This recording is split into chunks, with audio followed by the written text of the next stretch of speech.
Assalamualaikum warahmatullahi wabarakatuh. Nah, kali ini kita akan belajar yaitu bab fisika, yaitu suhu, kalor, dan pemuaian. Nah, dalam suhu, kalor, dan pemuaian kita akan membahas lebih dahulu apa itu suhu, kalor, dan pemuaian. Kalau suhu itu sendiri adalah sebuah besaran pokok, sedangkan kalor adalah besaran turunan. Jadi, kalor adalah besaran yang diturunkan dari besaran suhu, dan pemuaian sendiri adalah akibat dari suhu. Nah, kali ini di dalam suhu itu terdapat 4 skala, yaitu Celcius, Reaumur, Fahrenheit, Kelvin, memiliki ciri-ciri sendiri dari titik uap maupun titik perbandingan.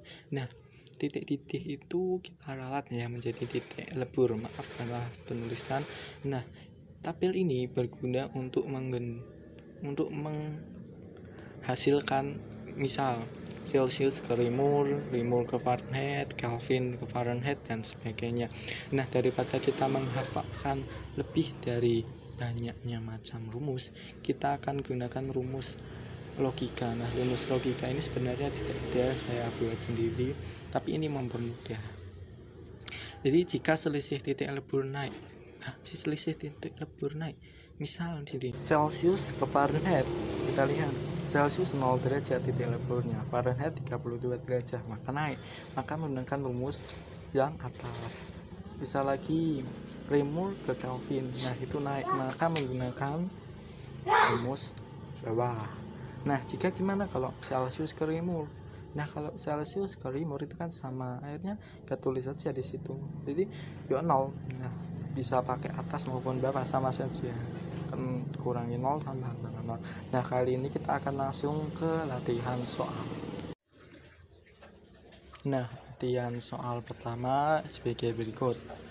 Contoh, dalam skala Celcius, sebuah air memiliki suhu 30 derajat Celcius. Berapakah nilai dalam skala Fahrenheit? Kita lihat terlebih dahulu titik leburnya.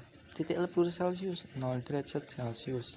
Titik lebur Fahrenheit 32 derajat Fahrenheit. Nah, titik lebur mengalami penaikan dari 0 ke 32, maka menggunakan rumus yang atas. Nah, rumusnya bagaimana?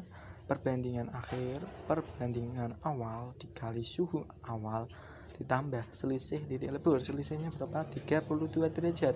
Maka kita masukkan satuan air sama dengan 9/5 dikali 30 derajat. Nah, ini kan suhunya kan, suhu airnya kan 30 derajat ditambah 32 sama dengan 30 bagi 5 kali 9 sama dengan 54 ditambah 32 derajat sama dengan 86 derajat Fahrenheit.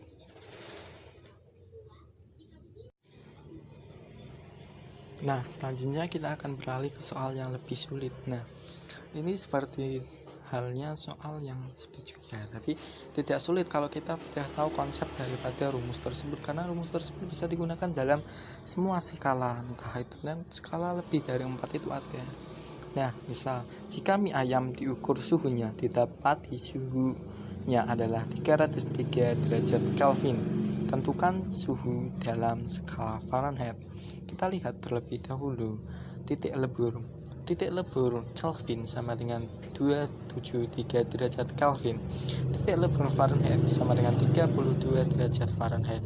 Maka selisihnya turun dari 273 ke 32. Maka akan didahului lagi selisihnya turun. Nah, maka selisihnya turun. Dan skala yang memiliki titik lebur keduanya, misalnya keduanya memiliki titik lebur, K dan Fahrenheit kan memiliki titik lebur, maka gabungan rumus di atas. Tapi kita lihat terlebih dahulu, ini turun atau naik. Nah, titik lebur K kan 273 ke 32, maka turun. Maka harus turun dulu, baru dinaikkan ke 32. Maka rumusnya gabungan titik akhir sama dengan perbandingan akhir dibagi perbandingan awal dikali suhu. Nah, ini kan suhunya dikurung dulu, kurangi 273 derajat ditambah 32 derajat. Nah, kita dapati perbandingan akhir sama dengan 9/5 perbandingan awal dikali 303 kurangi 273 ditambah 32. Nah, ini jawabannya adalah 86. Nah, untuk pertemuan kali ini kita cukupkan. Salam. sampai sini. Terima kasih. Mohon maaf jika ada yang banyak kesalahan dan keliruan. Terima kasih. Wassalamualaikum warahmatullahi wabarakatuh.